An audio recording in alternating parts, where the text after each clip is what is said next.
Her insanda bir dert vardır, bilinmez dert kimdedir, bilinmez.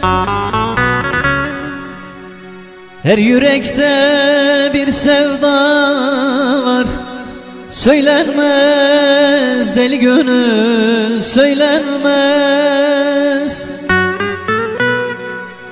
Neler etti zalim bana, zehir oldu dünya bana.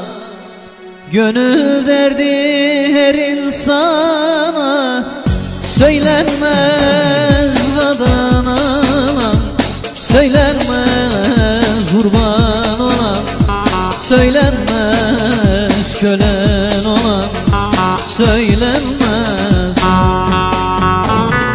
Gönül derdi her insana, söylenmez vadan anam, söylenmez kurban olan, söylenmez kölen olan, söylenmez vay.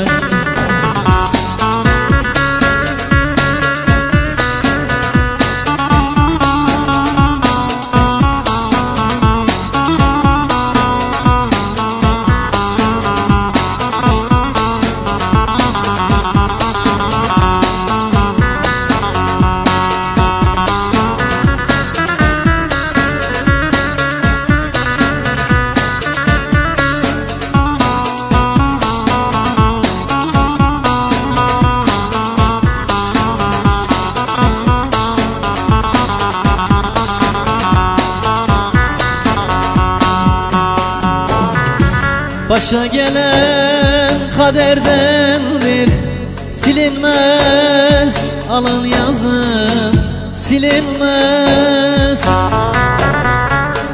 Benim yaram içerdedir, iyi olmaz yürek sızım, iyi olmaz.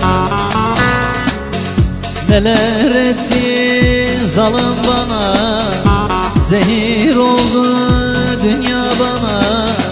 Gönül derdi her insana, söylenmez vadan anam, söylenmez kurban olan, söylenmez kölen olan, söylenmez vay.